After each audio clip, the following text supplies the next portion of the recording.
Have you ever woken in the darkest hours of night, your heart suddenly racing with the realization that one day you will cease to exist?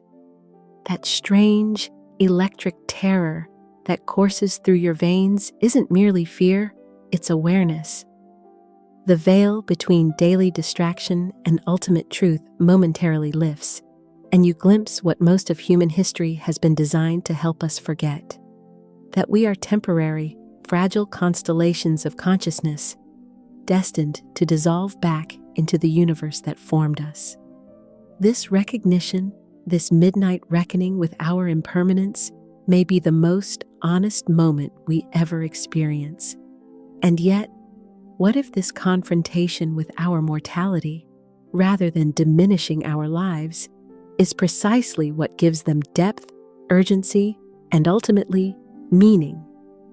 We build our lives on shifting sand, constructing elaborate fortresses of distraction to shield ourselves from the knowledge of our inevitable end. Look around you. The pursuit of wealth, status, pleasure, even knowledge.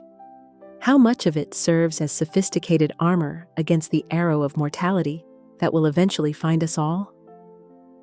We scroll endlessly through social media feeds, chase professional accolades, and fill our homes with possessions, not merely for their intrinsic value, but because they create the illusion of permanence, of leaving a mark that won't be washed away by time's relentless tide.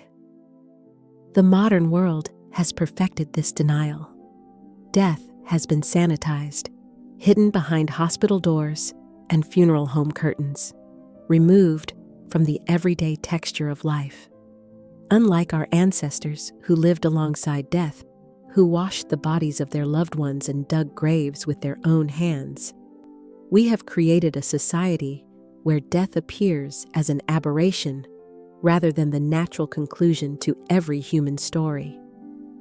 We speak of those who die young as having been taken too soon, as if there were some cosmic guarantee of 8 decades that was unfairly revoked.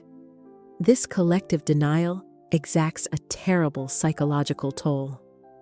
When we refuse to acknowledge death's reality, we create a shadow that follows us, growing larger the more we try to outrun it.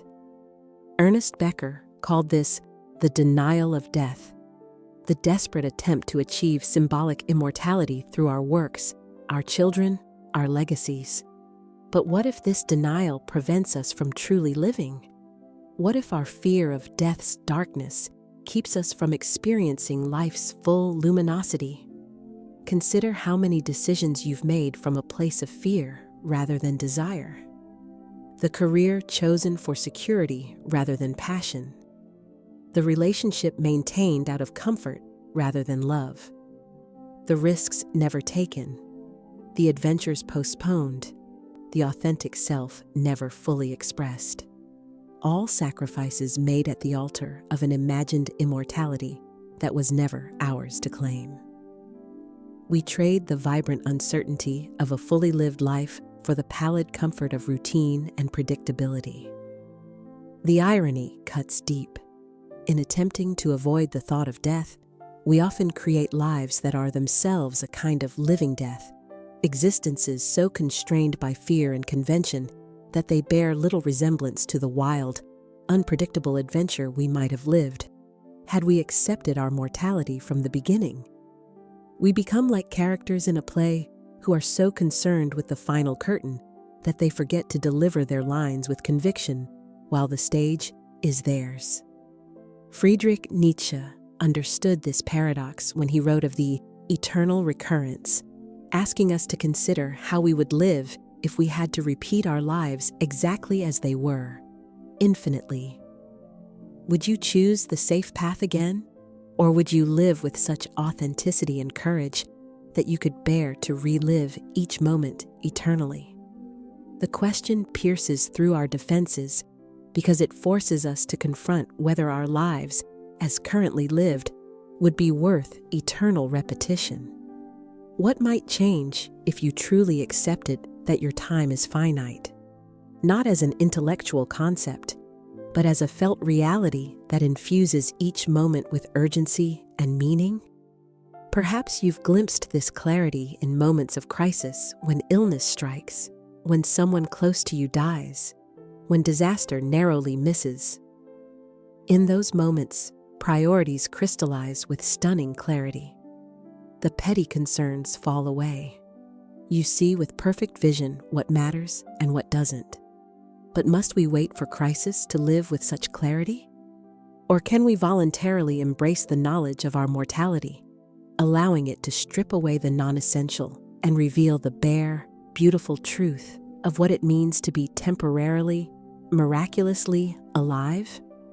This is the first and perhaps most difficult step toward a philosophy that doesn't merely acknowledge death, but uses it as the lens through which a more authentic life comes into focus. Death is not merely an endpoint, but a mirror, perhaps the only truly honest one we'll ever face. In its reflection, we see not just our inevitable physical dissolution, but the contours of the life we've chosen to live. When we stand before this mirror in moments of quiet contemplation, or forced by circumstance to confront our finitude, what stares back at us? A life half-lived, compromises made out of fear, dreams deferred until some tomorrow that may never arrive? Or the weathered face of someone who has dared to live fully, who has known both ecstasy and despair, who has failed gloriously and succeeded humbly? Albert Camus, writing in the shadow of World War II, confronted what he called the absurd, the tension between our human desire for meaning and the universe's cold indifference. In The Myth of Sisyphus, he reimagines the Greek figure condemned to roll a boulder uphill for eternity, only to watch it roll back down again. Traditional readings see this as the ultimate punishment, but Camus finds something revolutionary. One must imagine Sisyphus happy. Why? Because in accepting the futility of his task, while continuing to engage with it fully, Sisyphus achieves a kind of transcendence. He becomes fully present to his existence, no matter how challenging. This paradox lies at the heart of confronting mortality. When we accept that there is no cosmic meaning handed down from above, we gain the freedom to create meaning ourselves. The canvas of our lives may be temporary, but this makes the act of painting it all the more significant. Consider the cherry blossoms so revered in Japanese culture. Their beauty is inseparable from their brevity. We don't lament that they bloom for only a week. Rather, their ephemeral nature is precisely what draws crowds to witness their flowering. What if we viewed our lives with the same appreciation for their temporary nature?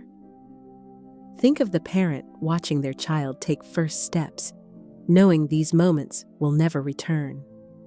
The lovers who understand that even the greatest passion exists in time, vulnerable to change and ending. The artist who pours themselves into work that may not survive them. There is a poignancy to these experiences precisely because they are bounded by time, because death stands as the dark backdrop against which life's colors appear most vivid. Søren Kierkegaard spoke of the sickness unto death, not physical mortality, but the spiritual death of never becoming one's authentic self. He understood that the fear of death often masks a deeper fear, that we might reach our end without ever having truly lived as ourselves. How many of us move through decades wearing masks so habitual we've forgotten they aren't our true faces? We perform roles, professional, social, familial, that slowly calcify into identities we mistake for our essence. Death strips away these performances, revealing what was always true beneath them. Consider the regrets of the dying, documented by palliative care workers across cultures. Not having the courage to live true to oneself, working too hard at the expense of relationships, failing to express feelings, losing touch with friends, not allowing oneself enough happiness. Notice what's absent from these lists. Rarely do people wish they had accumulated more wealth, achieved more status, or gained more followers on social media. At life's edge, the illusions fall away, and what remains are the essential human connections and authentic experiences that give life its depth. What would it mean to live with this clarity before reaching our final days? To make choices now as if we were already looking back on our lives from their conclusion. This perspective shift doesn't diminish life by focusing on its end. Rather, it illuminates what truly matters against the contrasting darkness of finitude. Like stars that are only visible against the night sky, the most meaningful aspects of our existence often only become apparent when we acknowledge the darkness that surrounds them. Martin Heidegger called this state of awareness being toward death, not a morbid obsession with dying, but an authentic confrontation with mortality that allows us to take ownership of our existence. When we recognize that no one can die in our place, that our death is utterly our own, we also realize that no one can live our life for us. This recognition can liberate us from the they-self of social conformity and open the possibility of an existence that is genuinely ours, however brief it may be. There comes a moment in many lives, perhaps you've already experienced it, when death moves from abstraction to reality. It might arrive with the diagnosis of a serious illness, the sudden loss of someone close to you, or simply the accumulating evidence of your own aging body. The initial response is often terror, a visceral rejection of what cannot ultimately be rejected. But for some, this confrontation becomes a doorway to an unexpected awakening, a radical reordering of priorities that no spiritual teaching or philosophical text could have induced on its own. I remember speaking with a woman who had survived a cancer that her doctors initially believed would be terminal. Before my diagnosis, she told me, I was constantly anxious about things that now seem laughable, whether my colleagues respected me enough, if my house was impressive to visitors, whether I was achieving enough compared to my peers. After facing death, these concerns evaporated like morning mist. What remained was so simple. Do I love well? Am I present for this one precious life I've been given? Am I using my unique voice and gifts? Or am I still trying to be someone I'm not? This clarity doesn't require a brush with death, though such experiences often catalyze it. Viktor Frankl, who survived the Nazi concentration camps to develop logotherapy, observed that even in the most extreme conditions of suffering, those who could maintain a sense of meaning, who could find purpose even in their pain, were more likely to survive. Those who have a why to live, he wrote, borrowing from Nietzsche, can bear almost any how. This insight suggests that meaning isn't something we discover like buried treasure, but something we actively create through how we respond to the circumstances of our lives, including their inevitable conclusion. Consider the ordinary Tuesday afternoon when you're caught in traffic, irritated by delays, mind racing with workplace concerns or relationship tensions. In these moments, death seems distant, irrelevant to the immediate frustrations. But what if you could suddenly see this mundane moment through the lens of your finite existence? The irritation might dissolve into appreciation for the simple miracle of being alive at all, of having a body that breathes without conscious effort, a mind capable of contemplating its own existence, the privilege of having somewhere to go and people who expect your arrival. This shift in perspective doesn't happen once and permanently transform us. It requires practice, a continual remembering of what we so easily forget. The ancient Stoics recommended memento mori, the contemplation of death as a daily practice. Some kept skulls on their desks, not out of morbidity, but as reminders of life's brevity and the importance of living virtuously while time remained. Today, we might find our own versions of this practice. Meditation on impermanence, writing our own eulogies, or simply pausing during daily activities to ask, if this were my last year, month, or day, would I spend it this way? The awakening that comes from confronting mortality isn't about adopting a particular philosophical stance or religious belief. It's more fundamental a visceral recognition that transforms how we experience being alive. Colors seem more vivid, relationships more precious, even difficulties more meaningful when viewed through the clarifying lens of finitude.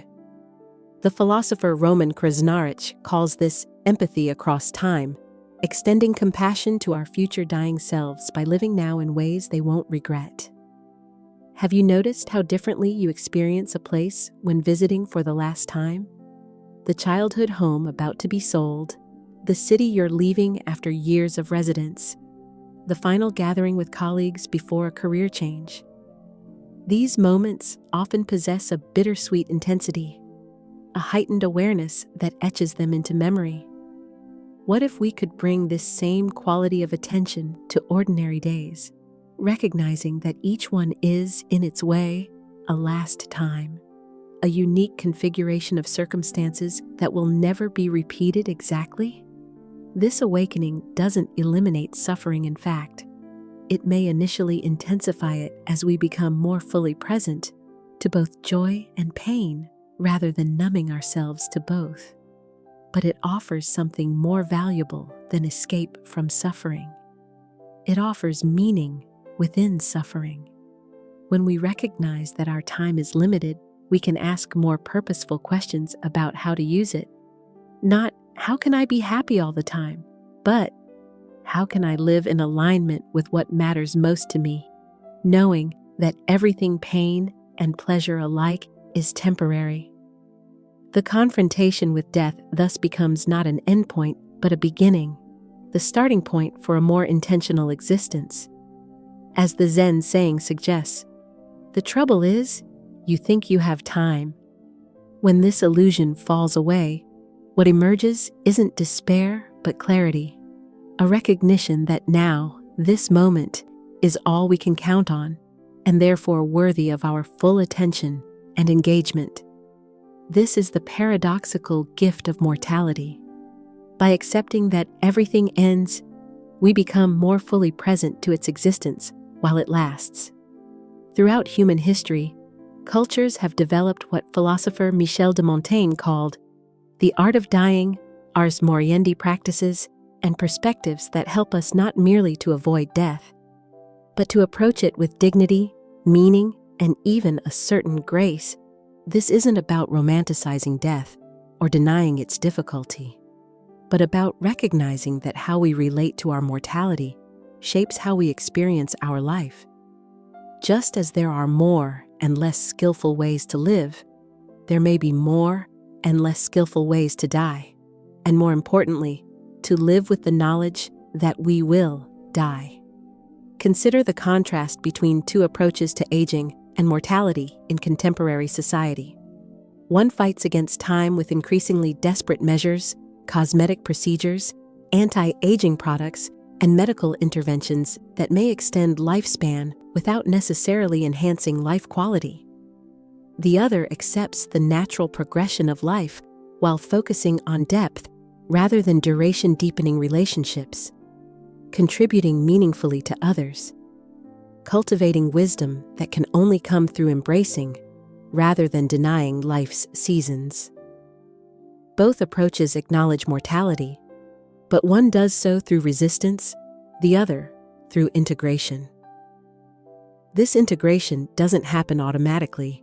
It requires intentional practice and often community support. Traditional cultures understood this, creating rituals and shared narratives that helped individuals navigate the territory of mortality. Today, we might find this support in hospice philosophy, death cafes where people gather to discuss mortality openly, or in artistic and literary traditions that don't flinch from life's temporal nature. These practices don't eliminate death anxiety, but they can transform it from a paralyzing force into a clarifying one. The psychologist Irvin Yalom, who has worked with terminally ill patients for decades, observes that many experience a awakening experience when confronted with death, a radical shift in values and priorities that often leaves them feeling more alive than before their diagnosis. One patient told him, "What a pity I had to wait till now, till my body was riddled with cancer, to learn how to live." This poignant observation raises the question, must we wait for crisis to live with such clarity? Or can we access this perspective while still healthy? Think of the person you love most in this world. Now imagine being fully aware, not just intellectually, but emotionally, that your time with them is finite, that one day, one of you will be gone while the other remains. How would this awareness change your next interaction? Would irritations that normally spark conflict seem as important? Would you listen more attentively, express your appreciation more freely, prioritize presence over distraction? This isn't about maintaining a state of anxious appreciation, but about allowing the reality of impermanence to deepen your experience of connection while it exists. Carl Jung observed that the afternoon of life brings different tasks than youth, not the building of ego and social identity, but their transcendence in favor of meaning, legacy, and spiritual values. He wrote, "We cannot live the afternoon of life according to the program of life's morning, for what was great in the morning will be little at evening, and what in the morning was true, at evening will have become a lie." This perspective invites us to see aging not as decline, but as transformation, an opportunity to develop qualities and insights unavailable to our younger selves. The art of dying well involves practical considerations, 2 conversations about end-of-life wishes, legal documents that spare loved ones, difficult decisions, perhaps even the courageous act of saying what needs to be said while there is still time to say it. But beyond these pragmatic concerns lies a deeper opportunity to use awareness of mortality as a compass that continuously reorients us toward what matters most.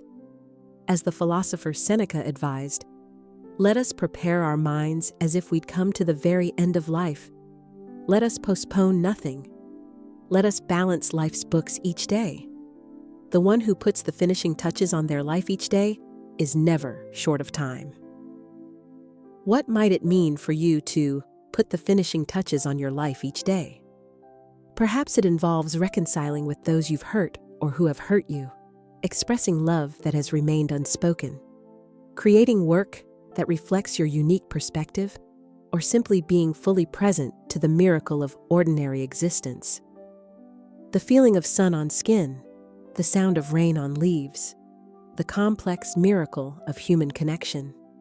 These aren't grand gestures, but daily practices that, accumulated over time, constitute a life well lived and eventually a death approached without the bitter taste of regret. The art of dying well turns out to be inseparable from the art of living well, not in the sense of achievement or acquisition, but in the sense of presence, authenticity, and love. When we learn to hold awareness of our mortality not as a morbid obsession, but as a clarifying truth, we gain access to a quality of being that might otherwise remain dormant throughout our lives.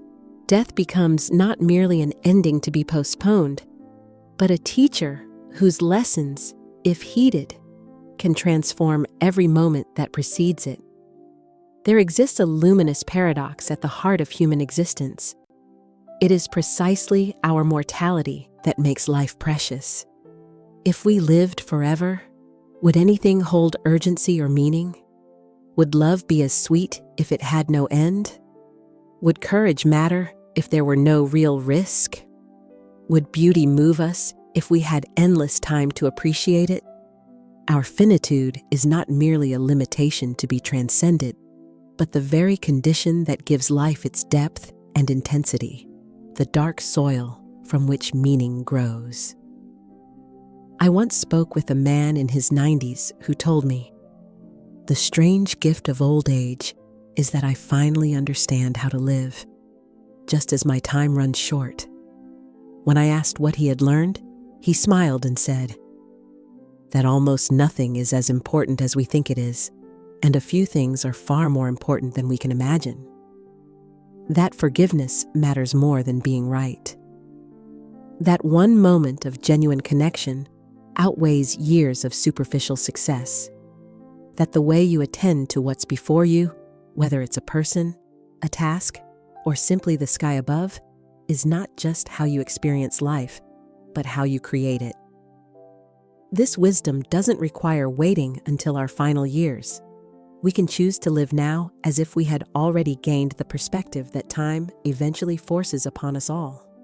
This doesn't mean abandoning ambition or responsibility, but rather infusing our pursuits with awareness of their ultimate context. The career still matters, but perhaps success is redefined.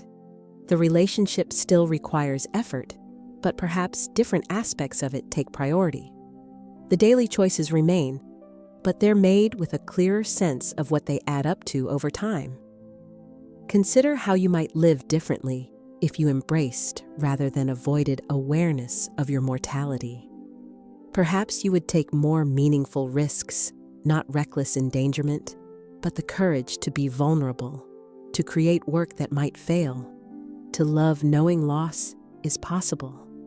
Perhaps you would forgive more readily, understanding that holding grudges consumes the limited time you have. Perhaps you would say no more often to obligations that don't align with your deepest values. And yes, more readily to experiences that might seem impractical, but nourish your spirit. This isn't about creating a bucket list of adventures to check off before you die, though such experiences have their place. It's about a more fundamental shift in how you inhabit each day, whether ordinary or extraordinary. It's about bringing death out of the shadows where fear has placed it and into the light of conscious awareness, where it can serve as a guide rather than a threat. As the poet Mary Oliver asked, "Tell me, what is it you plan to do with your one wild and precious life?" The philosopher Martin Heidegger suggested that authentic existence begins when we grasp not just intellectually, but viscerally, that our time is finite. When we live from what he called anticipatory resoluteness. This isn't grim resignation to death, but rather a clear-eyed acceptance that transforms how we engage with life. When we no longer flee from our temporality, but incorporate it into our understanding of existence, we gain access to a mode of being that is more fully present, more genuinely our own, less dominated by social conventions and expectations that may not serve our deepest purpose. Living in death's light means recognizing that we are not just beings who will someday die, but beings whose existence is defined by mortality from the beginning. Our lives are not first lived and then ended by death. Rather, they unfold within the horizon of finitude that gives them their particular human character. This recognition doesn't diminish life, but intensifies it, like a piece of music whose beauty is inseparable from its movement through time towards silence, or a story whose meaning emerges precisely because it has a beginning, middle, and end.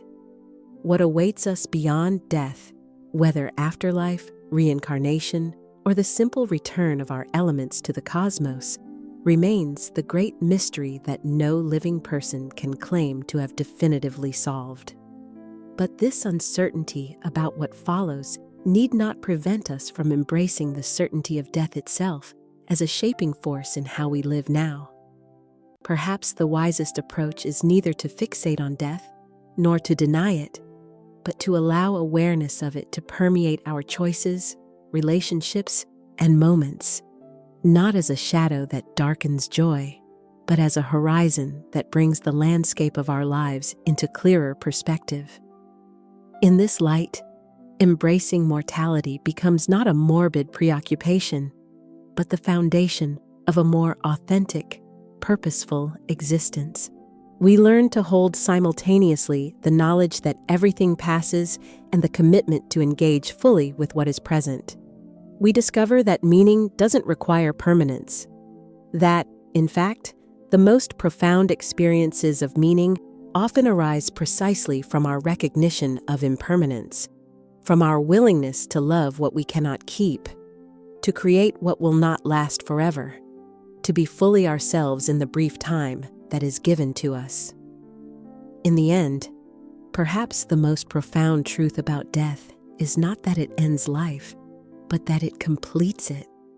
Like the final note of a symphony or the closing line of a poem, death is not merely cessation, but culmination, the moment that retrospectively gives shape and meaning to all that came before. We fear it because we see only what it takes away, not what it gives. The precious finitude that makes each choice significant, each connection irreplaceable, each moment unique in the vast unfolding of cosmic time. What if we could live with death not as an enemy to be defeated, but as a teacher whose difficult wisdom illuminates the path before us? Not with morbid obsession, but with quiet awareness that infuses ordinary moments with extraordinary clarity. Perhaps then we might discover what philosophers and poets have suggested throughout human history, that in accepting our mortality, we don't diminish life, but finally become capable of embracing it fully, with all its joy and sorrow, its triumph and failure, its mystery and wonder. For it is only against the backdrop of darkness that we truly see the stars, only in acknowledging life's brevity that we awaken to its depth.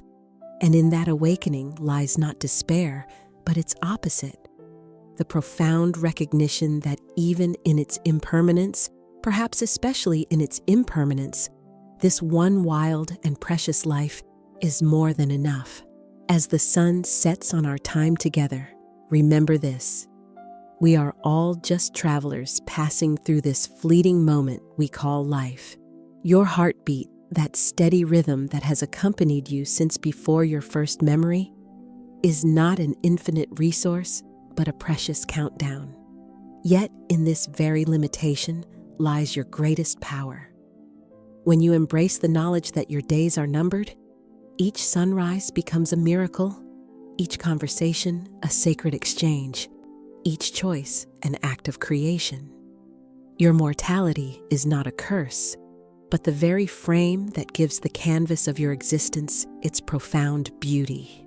So go forward now, not with fear, but with the quiet courage of someone who has looked into the abyss and found, reflected in its depths, the extraordinary gift of being alive at all. This is not the end. It is your beginning. If these words have touched something within you, that quiet place where we all hold our unspoken thoughts about life and death, I invite you to share your reflection in the comments below. How has your relationship with mortality shaped the way you live? What would change if you truly embraced the finite nature of your existence? And if this journey has brought you value, consider subscribing to join our community of seekers who aren't afraid to explore life's deepest questions together. There is profound comfort in knowing we walk this path not alone, but side by side. From the depths of my heart to yours, thank you for giving me the gift of your attention in a world designed to scatter it. Your presence here matters more than you know,